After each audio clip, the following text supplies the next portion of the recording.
Caleb Voss didn't knock. He appeared beside my desk like a decision already made, his shadow cutting across my screen before my brain caught up. Conversations around me stalled. Chairs stopped rolling. He wasn't here to talk. He was here to correct something. "This place is stuck," he snapped, loud enough to be heard and remembered. Old thinking. Old loyalties. Dead weight dressed up as tradition. His gaze dropped to my desk. To the single framed photo I kept angled inward. My father, years ago, standing in front of the original building before the logo was redesigned into something louder. Before I could move, Caleb grabbed the frame and tore it in half. Glass cracked sharply, the sound slicing through the floor. "This company doesn't answer to dead men." I didn't react.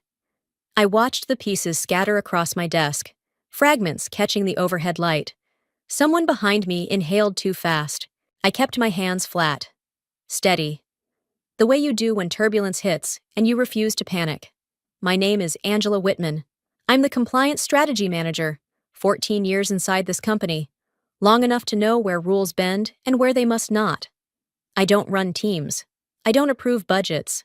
My work lives in margins, footnotes, and quiet conversations that keep disasters from becoming headlines." Caleb Voss became CEO 6 months ago. He collects control the way others collect data. He believes speed is morality and memory is weakness. He calls people like me infrastructure, useful until replaced. He leaned closer, lowering his voice just enough to sound reasonable. "Clean this up," he said, nodding at the glass, "and move forward." Then he walked away, already late to his next disruption. I stayed where I was. I didn't look up. I didn't explain who my father was or why that photo mattered. I lifted the largest shard and set it aside carefully. As if it were still whole, someone stopped beside my desk. Martin Keene. Accounting. Retired last year. Still consulting. He didn't look at the glass. He whispered. He just made a very old mistake. That moment probably hit closer to home than it should. How are you feeling right now if the tension's sitting heavy? Try this. Take one meaningful photo in your home and place it somewhere you'll see tonight, just to remind yourself what really matters. Where are you listening from today if this story speaks to you? Subscribe and stay with me, because what happens after that torn photo changes everything. I gathered the broken frame from my desk long after Caleb Voss disappeared down the aisle.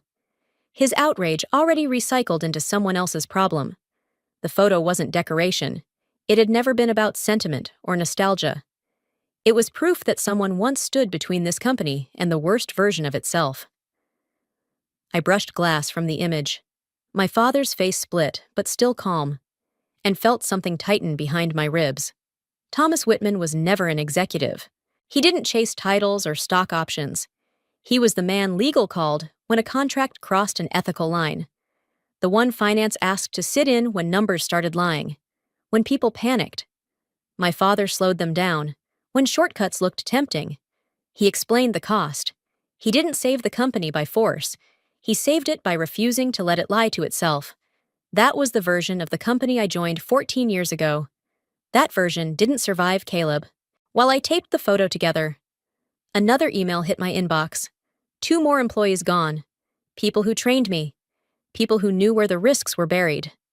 Caleb called it streamlining. He said experience was expensive and caution was fear disguised as process. Compliance, he joked in meetings, was bureaucratic drag.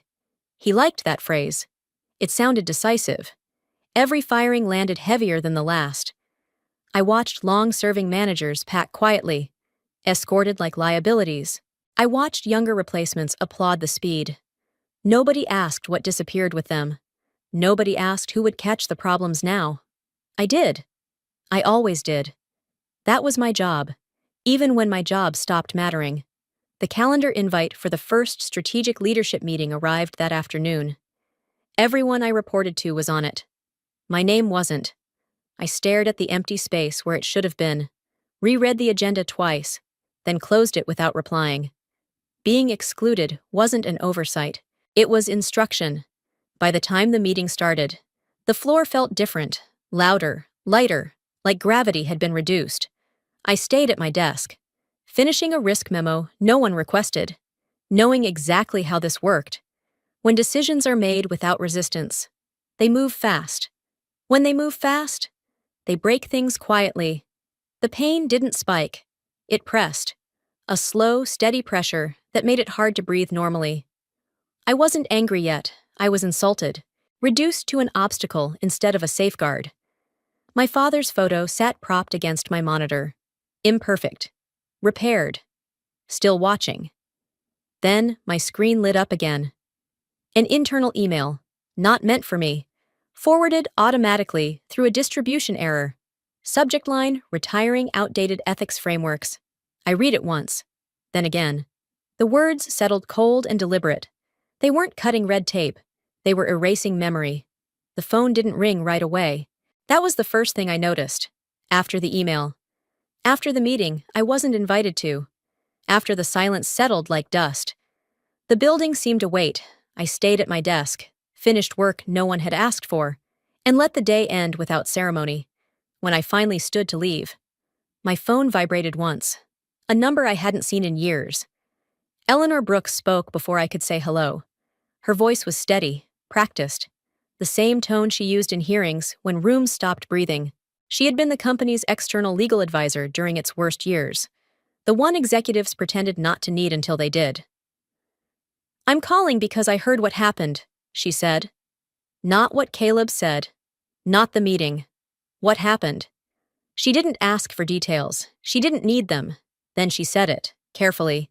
"We stayed quiet out of respect for your father." I didn't answer right away. The phrase landed heavier than anger. Eleanor explained how many times Thomas Whitman had pulled leadership back from decisions that would have crossed lines no one could uncross later. Not illegal lines. Ethical ones. The kind that don't break laws, but break trust. She said he never raised his voice. He didn't threaten. He simply refused to endorse shortcuts and made others sit with that refusal. People listened because they knew he would still be there afterward, holding them accountable. An hour later, Martin Keene called. Accounting had been his world for 30 years. Numbers layered over other numbers until the truth blurred. He didn't bother with greetings. "I heard about the photo," he said. I waited. "When your father was here," Martin continued. People hesitated, they paused. That pause saved us more than once. He repeated the same sentence Eleanor had used, word for word. "We stayed quiet out of respect for your father." By the third call, the pattern was impossible to ignore. Former compliance officers, retired auditors, people who had disappeared quietly after mergers and restructures. None of them sounded surprised. They sounded relieved. As if something they had been holding finally had a name. They didn't ask me what I planned to do. They weren't asking permission. They were explaining history. I sat still and listened. The picture sharpened. The company hadn't been clean because it was virtuous. It had been restrained. There was a difference. My father had been the restraint. Not a hero, a boundary. When he left, the boundary remained out of habit. Caleb Voss didn't know that. He mistook silence for absence. He mistook patience for compliance. What struck me wasn't loyalty. It was timing. These people hadn't spoken when my father retired. They hadn't spoken when others were pushed out. Silence, I realized, had been a courtesy. A final favor extended to a man who believed institutions deserved dignity, even when people inside them didn't. I didn't feel vindicated. I felt colder, clearer. This wasn't about revenge or exposure. It was about understanding what had been holding the system together and what happened when that pressure disappeared. Caleb wasn't creating chaos. He was revealing it. As evening settled, one final message came through, shorter than the rest. "Martin again. Just a question. Without punctuation. Without drama. Did Caleb really tear the photo? I didn't go looking for answers. I went looking for confirmation. There's a difference. And I learned it early in compliance. Answers comfort you. Confirmation forces you to act."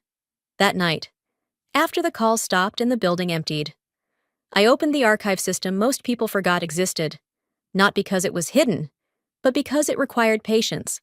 The folders were old, not ancient, just inconvenient.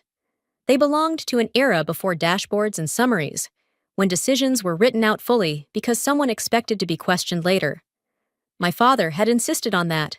He believed that if you couldn't defend a choice in plain language, you probably shouldn't make it. I searched his name first, expecting little. What I found instead was structure, a complete framework, ethics standards, review triggers, escalation paths, not a manifesto, a system built to slow decisions just enough to test them. Each section carried familiar phrasing, the kind my father used when he wanted people to listen without feeling threatened. As I read, memory gave way to logic. This wasn't advisory guidance. It was binding. The company had adopted it formally during a capital raise years ago, when investor confidence mattered more than speed. I found the resolution approving it. I found the signatures. I found the clause requiring ongoing adherence as a condition of governance credibility. What I didn't find was a repeal. I checked again. Amendments, none. Replacement policy missing. Sunset clause absent. The standard hadn't faded away. It had simply been ignored. Carried forward quietly, while new leadership assumed silence meant irrelevance. The framework still existed, intact, enforceable, waiting. I leaned back and let the realization settle. This wasn't leverage. It was architecture, the kind that doesn't announce itself until weight is applied. Caleb hadn't destroyed anything yet. He had stepped onto a floor he didn't know had load limits. The next morning unfolded like any other. Coffee, emails, casual urgency. I didn't share what I found. I didn't print it. I didn't flag it. I watched. That's what my father would have done. Watch first. Understand who is careless and who is complicit.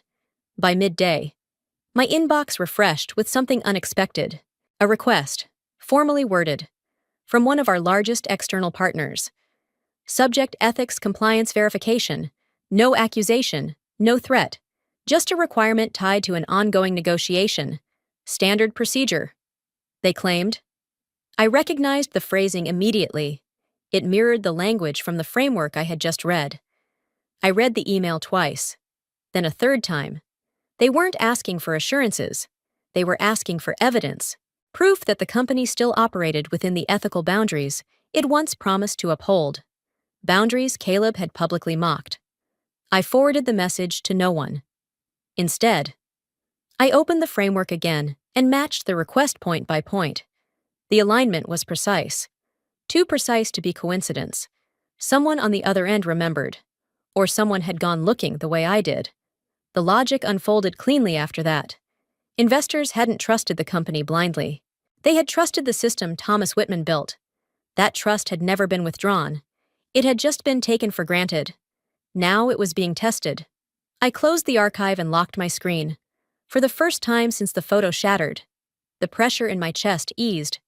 Not because things were better, but because they finally made sense. Caleb thought ethics were ornamental, something you hang on a wall until it clashes with ambition.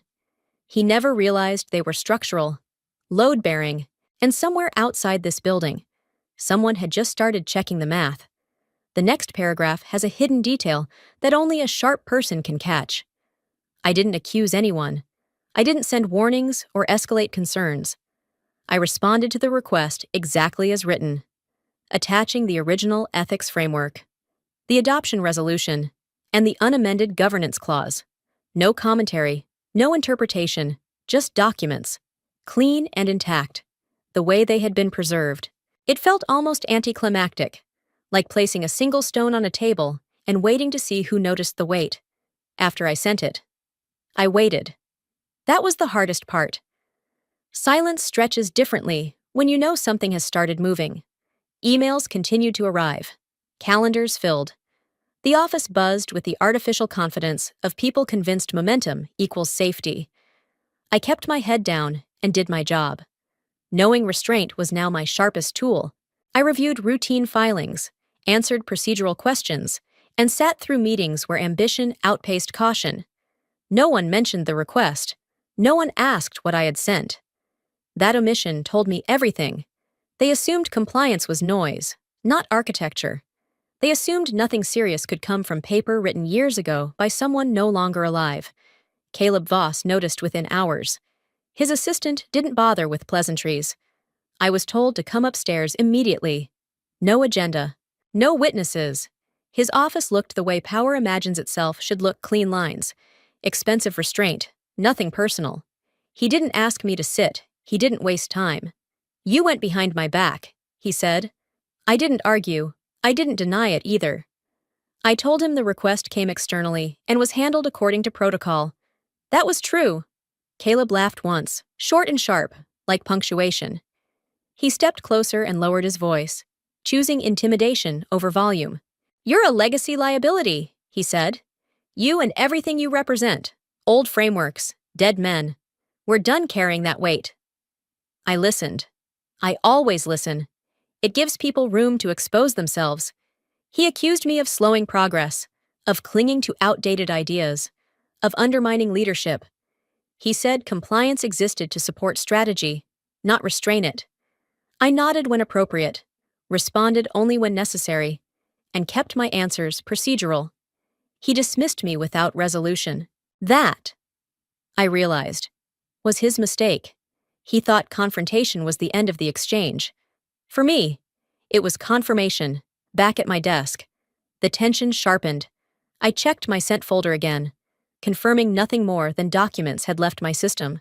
No opinions, no recommendations, just evidence. I thought of my father's rule: never argue when facts are sufficient. The day dragged, then slowed. Late afternoon arrived with an unexpected stillness. Conversations hushed, screens refreshed. A rumor moved faster than email. I saw it land first on the executive calendar, then on finance, then everywhere. People started whispering about timing, about why legal had been looped in, about why signatures were being rechecked. The confidence from the morning thinned into caution. I recognized the shift immediately. It was the sound of brakes engaging, somewhere above me. Executives scrambled to understand a pause they hadn't approved. Somewhere outside the building, lawyers reread promises made long before Caleb's arrival. I stayed where I was, documenting, tracking, preserving every step. Because systems only work when someone remembers how they are supposed to function. I thought briefly of the photo, still taped together in my drawer. Not as a symbol of loss, but as a reminder that patience outlasts aggression, and that rules, when respected, have a way of asserting themselves without raising their voice. I also understood that this was only the beginning, a small correction before larger consequences arrived. And that silence, once broken, rarely returns to its original shape. The largest deal of the quarter had been paused, not canceled, paused indefinitely pending further review. No explanation beyond a single phrase: compliance verification ongoing. I didn't smile. I didn't celebrate. I closed my laptop and sat very still. The move had been quiet, almost polite, but its impact was immediate. Momentum had met resistance, and for the first time since Caleb arrived, it stopped. As I packed up to leave, I understood something clearly. This wasn't escalation. This was gravity reasserting itself. And Caleb Voss had just learned that even silent systems push back when ignored completely, forever at last. The messages didn't arrive all at once. They came spaced apart, deliberate, as if the past was taking turns speaking. The first was a sworn statement from a former compliance officer who had left during a restructuring years ago. She wrote plainly, unemotional, describing decisions she had flagged and how Thomas Whitman insisted they be corrected before approval. She didn't mention me. She didn't need to. By the end of that day, 3 more statements followed. A retired auditor, a procurement manager who had survived 2 mergers, a risk analyst who left quietly after being told to stop slowing things down. None of them coordinated. The language differed, the tone varied, but the substance aligned with unsettling precision. Each account traced back to the same invisible boundary, the same restraint that once kept judgment intact. I read them slowly, not out of surprise but recognition. This was what silence looks like when it finally ends. Not outrage, not spectacle, just facts placed carefully where they could no longer be ignored. I archived each document, tagged them, preserved metadata. Old habits matter when history resurfaces. What struck me most was what they did not say. No one accused Caleb Voss directly. No one framed themselves as a victim. They simply described a system that used to pause, question, and correct itself. And they described the moment that system stopped functioning. The common denominator wasn't leadership style. It was the absence of a man who believed hesitation could be an act of integrity. I didn't solicit any of it. I didn't respond beyond acknowledging receipt. That distance mattered. This wasn't my campaign. It was a record correcting itself. The satisfaction I felt was quiet, contained, the kind that comes from watching something long suppressed finally breathe without assistance. Around the office, the atmosphere shifted again. People spoke more carefully, meetings stretched longer. Words like assurance and verification returned to circulation. I noticed legal staff walking floors they hadn't visited in months. Finance asked questions they once deferred. The pause that had saved the company before was returning. Slower this time, cautious, but undeniable. Late afternoon brought the formal notice, a message from the board secretary, copied broadly, but addressed to leadership. The board was initiating an official ethics review, external oversight, independent assessment, full cooperation expected. The language was clinical, irreversible, no blame assigned, no conclusions drawn, just process. Reinstated. I read it once, then again, feeling the tension release slightly. This wasn't vindication, it was alignment, the machine adjusting after running too fast for too long. Somewhere, my father's framework was doing exactly what it was built to do, without his name attached. Caleb reacted predictably. His presence grew louder, his emails sharper. He framed the review as a distraction, a test of loyalty. He demanded updates he wasn't entitled to receive. The harder he pushed, the more restrained everyone else became. Authority doesn't collapse all at once. It thins, thread by thread. I stayed where I belonged. I documented. I clarified procedures. I answered questions with precision and resisted commentary. Satisfaction doesn't need expression to exist. It settles in the body like warmth, steady and controlled. As evening fell, I walked past the conference rooms and saw unfamiliar faces inside. Consultants, reviewers, people paid to remember rules others prefer to forget. I didn't stop. I didn't listen. I already knew what they would find. Back at my desk, I opened my drawer and looked once more at the repaired photograph. Not to mourn, to acknowledge continuity. The voices returning now weren't loyal to me. They were loyal to a standard, one that had never disappeared, only waited. The board's review wasn't the end. It was confirmation that silence, when extended long enough, eventually demands a reckoning. And for the first time since Caleb arrived, the company was listening again. If you really look deeply, you will realize it. Caleb didn't wait for the review to finish. The moment the board announced it, he went on offense, the way men do when they believe volume can replace authority. His first move came through legal, a formal notice, carefully worded. Accusations wrapped in professionalism. It claimed I had exceeded my role, interfered with executive decision-making, and exposed the company to risk. The implication was clear: retract or prepare to be removed. I read the letter twice, then filed it. Threats lose power when they're expected. Caleb followed up himself later that day, cornering me outside a conference room. He didn't bother lowering his voice. "You think hiding behind paperwork makes you untouchable?" he asked. "I can end your employment before this review finishes," I answered evenly. "Then follow the process." He stared, unblinking, as if daring me to flinch. The next attempt was quieter. HR scheduled a meeting labeled Role Realignment. No details, no witnesses. I declined and asked for written clarification. It never came.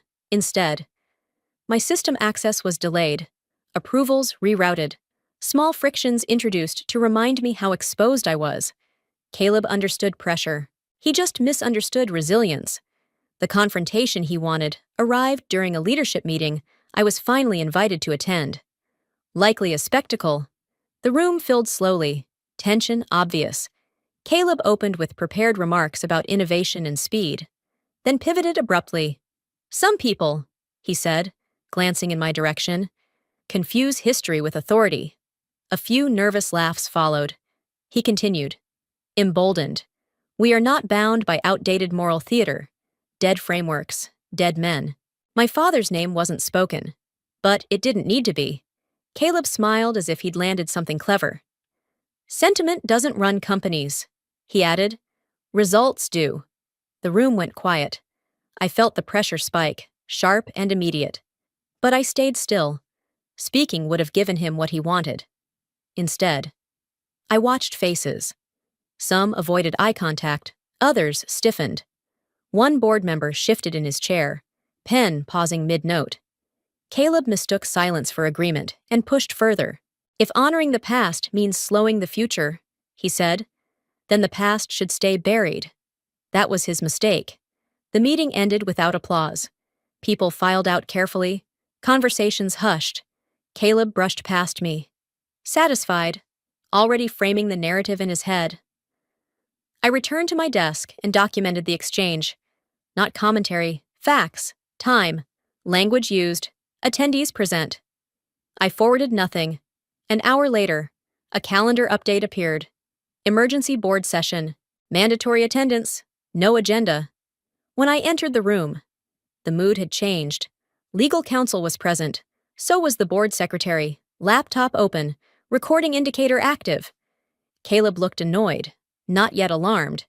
The chair spoke first. We need to address comments made earlier regarding the company's ethical foundations. Caleb scoffed. Are we really doing this? The chair didn't smile. Yes. What followed wasn't a debate, it was a recitation. Caleb's statements were read back verbatim from the official minutes. Already drafted. His dismissal of the framework. His language about dead men. His suggestion that ethical restraint was optional. Each line stripped of tone. Preserved in text. Impossible to reinterpret. Caleb interrupted once. That's not the context. Legal raised a hand. Context is noted. So are the words. The room held its breath. Authority doesn't vanish loudly, it tightens, compresses, waits. When the meeting adjourned, nothing was decided publicly. No reprimand, no resolution. But something irreversible had occurred. Caleb's contempt wasn't rumor anymore. It was record. As I left, I felt the tension settle into something colder and steadier. Opposition clarifies position. And now, for the first time, Caleb wasn't fighting me.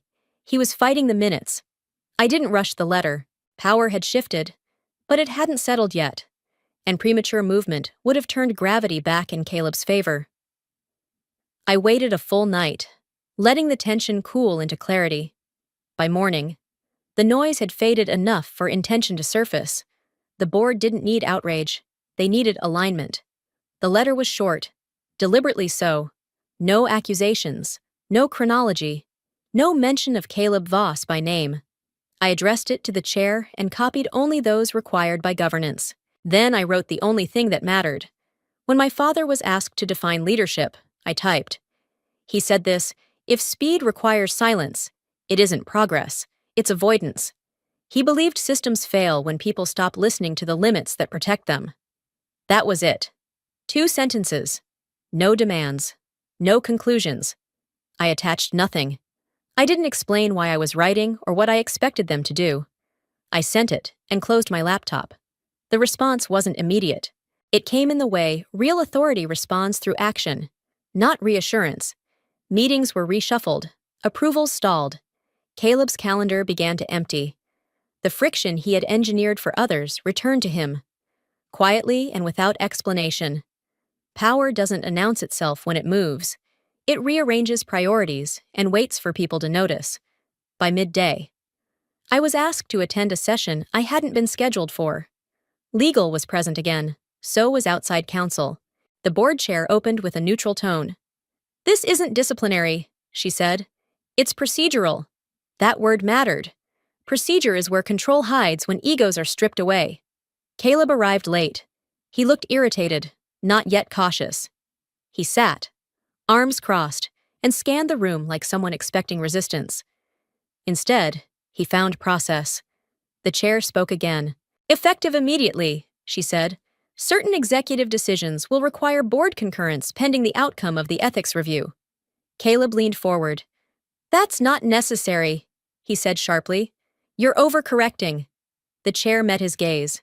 It's already been approved. Silence followed, dense and unmistakable.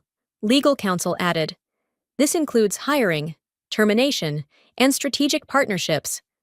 The words landed evenly, each one removing another lever from his reach. Caleb laughed once. Brittle. You can't sideline the CEO, he said. That's not how this works. Outside counsel responded calmly. You're not sidelined, you're supervised.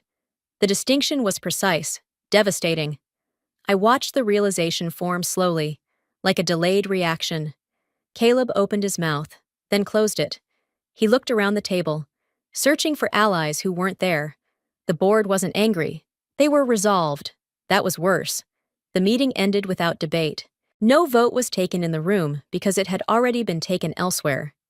Caleb stood abruptly and left. No one followed.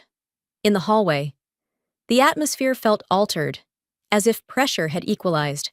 People moved differently, quieter, more deliberate. I returned to my desk and found an email waiting. Subject line: Interim Governance Protocols. My role was listed under Advisory Review Support. No promotion, no recognition, just responsibility. Later that afternoon, Martin Keene passed my desk again.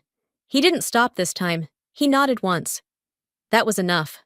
As the day wound down, I opened my drawer and took out the repaired photograph. The tape lines were still visible. I left them. Perfect restoration wasn't the point. Continuity was. Caleb's authority hadn't been stripped publicly. That would come later, if at all. What mattered was that his reach had been shortened. Decisions now required consensus. Speed required justification. Silence required explanation. The system was listening again. I shut down my computer and stood, feeling the shift settle fully at last. This wasn't victory. It was balance restored. And for the first time since Caleb tore that photograph in half, the company felt like it belonged to its principles again. The collapse didn't announce itself with alarms or headlines. It arrived as cancellations, calendar gaps, and phone calls that ended too quickly. Partners who once pushed urgency suddenly needed time. Meetings postponed without rescheduling. Language softened, then disappeared. I watched the shift from my desk, noting timestamps, tone changes, the subtle distance people create when risk becomes personal. This wasn't chaos, it was recognition, the kind that spreads quietly through organizations that realize certainty has expired. Justice, I was learning, doesn't always strike. Sometimes it withdraws cooperation and waits for gravity to finish the work without ever raising its voice. By the end of the week, 3 partners formally stepped back. No accusations, no explanations, just phrases like pending review and internal alignment. Stockholders noticed immediately. Questions multiplied. Messages arrived asking what safeguards were being evaluated and who had approved recent accelerations. I answered only what I was authorized to answer. Nothing more. Rumors moved faster than facts, but facts were still winning. The market doesn't panic at noise. It panics when information stops flowing in familiar patterns.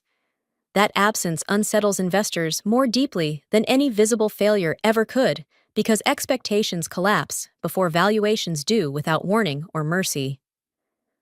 Inside the company, confusion hardened into fear. Departments waited for instructions that never came. Executives reread agreements they once skimmed. The board requested updates twice daily, a rhythm that signaled concern without admitting fault. I stayed methodical, documenting withdrawals, recording language shifts, tracking who stopped responding altogether. This was the anatomy of retreat. No dramatic exits, just a collective decision to pause engagement. When partners step away, they aren't punishing. They're protecting themselves from becoming the next name in someone else's report. That realization settles slowly, then all at once, and it leaves little room for negotiation once doubt spreads. Caleb called on Friday afternoon. Not an email, not through counsel, a direct line. Suddenly, informal. His voice sounded controlled, careful, like someone rearranging posture mid-fall. He suggested we talk privately. Clear misunderstandings. Reset tone. I listened without interrupting. He spoke about shared goals, about external overreaction, about loyalty under pressure. The words were polished, practiced. Too late. When he finished, there was a pause he expected me to fill. I didn't. Silence can be refusal when clarity has already arrived. I thanked him for calling and declined the meeting. Some conversations only exist to regain control. I denied it. After the call, the office felt colder. News of partner withdrawals leaked to staff, then to analysts. Stock prices wavered, recovered slightly, then dipped again. Volatility feeds on uncertainty, and uncertainty was everywhere. I focused on process, not reaction. Each update was logged, each inquiry answered neutrally. This wasn't revenge, it was consequence unfolding according to rules everyone had once agreed mattered. Justice doesn't shout when it's working, it moves impersonally, like a system correcting imbalance. The effect is slow, deliberate, and difficult to stop once enough participants recognize the shift and act to protect themselves without waiting for permission. Later that evening, another message arrived. Investor Relations flagged increased call volume. No accusations yet, just nervous curiosity. I forwarded guidance to legal and waited. The refusal to meet Caleb traveled faster than expected. People noticed. It reframed the situation. He wasn't managing the fallout. He was reacting to it. That distinction matters in power structures. Leaders direct outcomes. Those who react explain themselves. Caleb had started explaining. Explanations multiply when authority erodes quietly. I closed my files and prepared for what came next. The collapse was still progressing, unstoppable now, and justice continued without ceremony, exactly as designed originally. I read the report alone. Early. Before anyone could frame it for me. It wasn't dramatic. No red flags in bold, no accusations, just findings, timelines, and conclusions written in the neutral language people use when facts no longer need protection.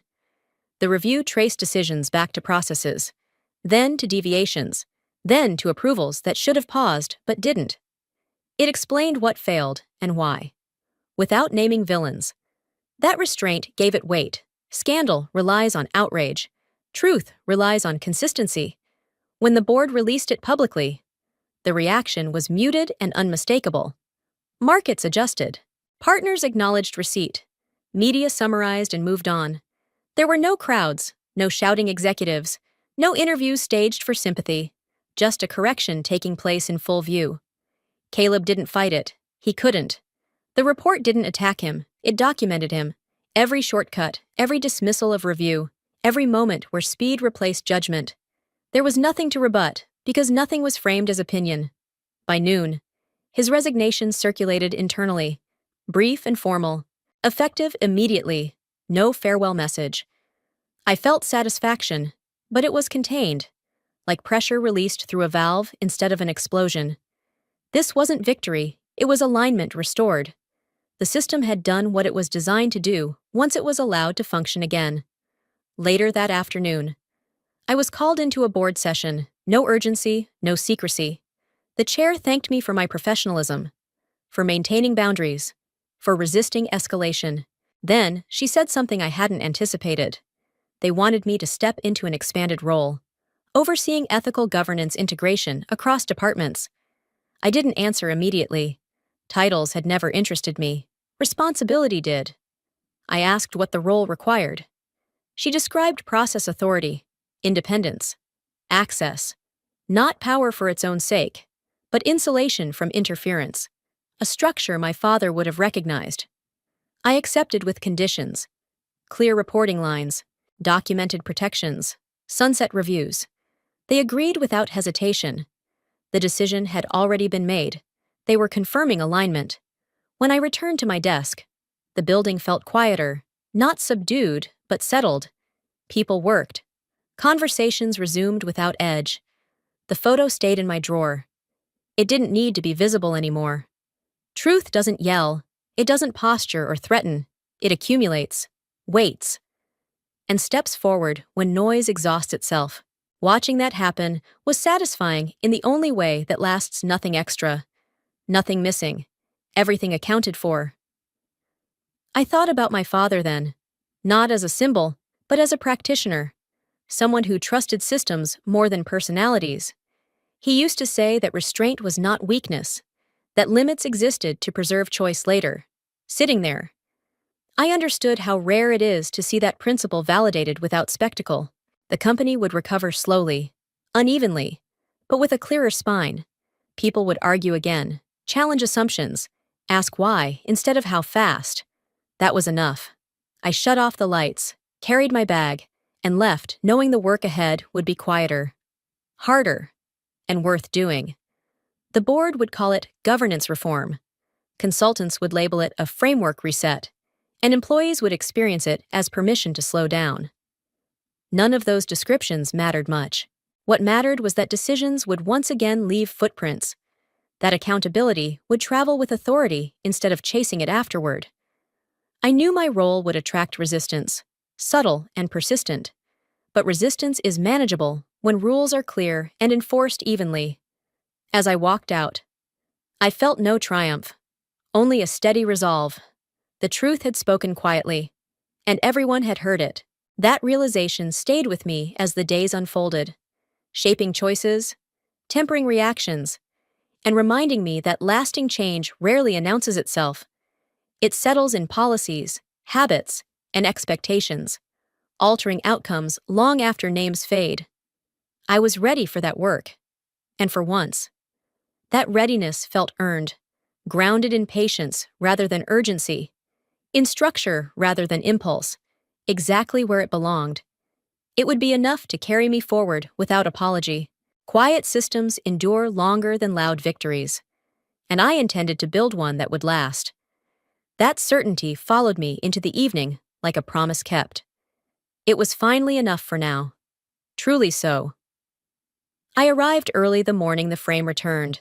Before meetings reclaimed the building, facilities had repaired the glass, kept the tape lines visible, and rehung the photograph in the small corridor outside legal. It wasn't ceremonial, no announcement, no email, just placement, deliberate and quiet. I stood there longer than necessary, noticing how the image changed the space. People slowed as they passed, voices softened. The company didn't suddenly become kinder, but it remembered how to pause. That memory felt like air returning to a sealed room. Subtle, necessary, and finally breathable. Nothing else needed explanation today for anyone watching. The decision to restore the photo hadn't been mine. That mattered. Authority that honors restraint rarely announces authorship. I learned later the board approved it unanimously, recorded without discussion.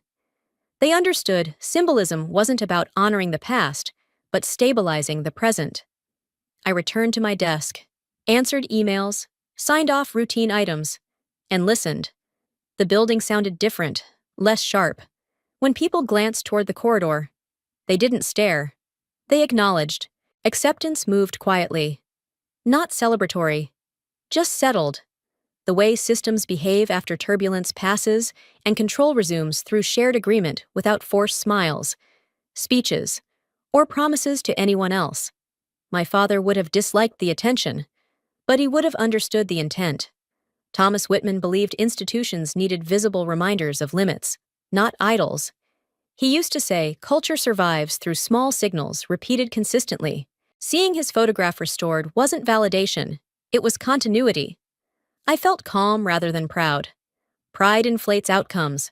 Calm confirms them. I reviewed files for the afternoon, prepared notes, and waited. The work ahead was ordinary and demanding, exactly the kind he respected. That steadiness, finally present, felt like the truest inheritance he left behind for me. Alone, quietly, without ceremony or applause today. Late morning, a junior analyst paused near the corridor, studying the frame as if it had always been there. He looked uncertain, then turned to me. "Who was he?" he asked. Careful, not prying. I answered simply. I said my father helped people stop before they crossed lines they couldn't return from. That was all. No dates, no titles. The analyst nodded. Satisfied. He didn't need more. Explanations grow heavy when they try to impress. Meaning works best when it's light enough to carry forward through daily choices, quiet judgments, and shared responsibility without fear, pressure, or delay. Ever. Again. Word traveled without drama. People referenced the framework naturally, as if it had never left. Meetings slowed by minutes, not hours. Questions replaced assumptions. I noticed fewer shortcuts proposed, fewer jokes about compliance. None of this felt imposed. It felt chosen. That distinction mattered. Authority that demands obedience creates resistance. Authority that restores standards invites participation. I worked steadily, advising, documenting, clarifying. The satisfaction I felt wasn't triumph. It was equilibrium. The sense that effort finally matched outcome, and that restraint, once dismissed, now carried weight again across teams, decisions, conversations, priorities, policies, expectations, behaviors, and accountability. Together, quietly, enduringly. In the afternoon, I noticed something else. I was smiling. Not broadly, not performatively, but without effort. It surprised me enough to pause. I hadn't smiled since the day the frame shattered. Anger had fueled focus. Focus had delivered results. Now there was space for relief. I kept it contained, professional, but present. Calm doesn't erase memory, it integrates it. As the building settled into its rhythm, I felt aligned with it again. No longer braced for impact, simply moving forward with patience. Confidence, balance, perspective, trust, humility, steadiness, resolve, clarity, intention, purpose, continuity, respect, awareness, gratitude, acceptance, peace, intact. Evening approached without urgency. I finished my notes, shut down systems, and prepared to leave. The corridor was empty when I passed the frame again. The photo looked ordinary now, exactly where it belonged. No one guarded it. No one pointed it out. Stability doesn't require supervision. It requires maintenance. I touched the edge of the frame lightly, then withdrew my hand. The gesture felt complete. Some things return not to be defended, but to be trusted to remain through time. Change, scrutiny, disagreement, challenge, growth, patience, care, diligence, consistency, fairness, memory, purpose, humility, practice, habit, discipline, commitment, responsibility, continuity. As I left the building, the day settled into me gently. No celebration followed, no applause waited. That was right. The story wasn't finished, but it was steady. I smiled again. Briefly, acknowledging the quiet shift I hadn't planned but welcomed. It was the first time the expression came without effort, without armor. Tomorrow would bring work, resistance, and routine. Tonight carried something simpler: reassurance. The frame had returned, and with it, the understanding that principles endure when people choose to carry them forward together with care, integrity, patience, respect, discipline, memory, humility, balance, resolve, trust, purpose, continuity, steadiness, peace. I returned to work the following week with no announcements and no ceremonies. My calendar was full, my inbox manageable, my responsibilities unchanged in appearance, but clearer in purpose. I reviewed policies, answered questions, and documented decisions the way I always had. The difference was subtle but decisive. People asked before acting. They waited for confirmation instead of forgiveness. Justice rarely feels dramatic when it's real. It feels like order quietly restored. Caleb Voss did not return. His name stopped appearing in meeting notes, then in industry updates, then anywhere that mattered. No statements followed, no interviews, no attempts at reinvention. In a world that feeds on visibility, disappearance is its own verdict. He had built authority on momentum, and once that stalled, there was nothing left to propel him forward. I didn't track his exit closely. My attention stayed where it belonged, on the work that remained. Systems require caretaking, not celebration. Each review cycle tightened assumptions that had once drifted. Each documented decision became easier to defend. The company adjusted without applause, the way organizations do when corrections finally align with reality. Occasionally, someone new would ask about the framework or the photograph in the corridor. I answered plainly. I didn't elevate the story or soften it. Facts don't need embellishment when they stand on their own. Over time, the questions slowed, replaced by habit. That was the real outcome. Not awareness, but consistency. I thought about my father less often, and when I did, it was without the sharp edge of loss. His presence had settled into the structure itself. He used to say that the goal of integrity was not recognition, but repetition. Watching the company move forward within clearer boundaries, I finally understood what he meant. The satisfaction I felt was complete but contained. No victory speech could have improved it. No confrontation could have sharpened it. Justice had arrived the way it was supposed to, through process, patience, and record. Nothing extra, nothing missing. On my last walk through the office that week, I passed the corridor and noticed the frame again. It blended into the environment now. Unremarkable, stable. That was enough. I didn't stop.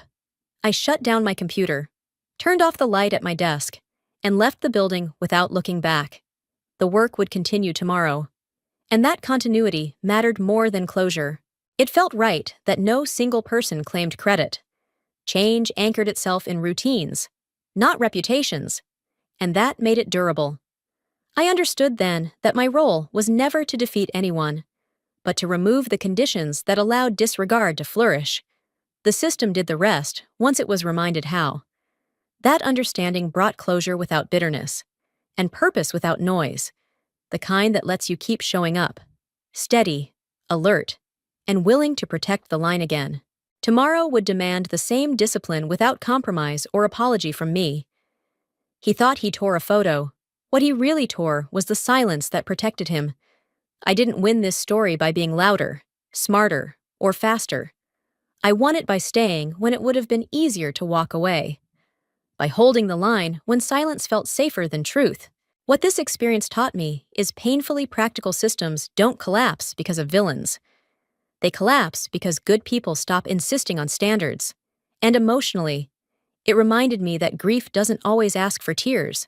Sometimes it asks for patience, restraint, and the courage to let things unfold the right way, even when your heart is burning. There was a moment when my father felt very far away, reduced to a torn photograph and a memory others dismissed. But in the end, I realized he had never left. His values lived in processes, in pauses, in the way people finally spoke up when they no longer felt protected by silence. That's the human truth here. Dignity outlives power, and integrity travels farther than authority ever will. If you're still listening right now, thank you for staying with me until this point. I wonder, have you ever been in a moment where staying quiet felt wrong, but speaking up felt risky? If you're comfortable, would you share a piece of your own story in the comments and tell me, where are you listening from today? If this story resonated with you, please consider leaving a comment, tapping like, or sharing it with someone who might need to hear it. And if you want to stay with me for more stories about quiet strength, real justice, and the moments that change us, I'd love it if you subscribed. Your presence here truly matters.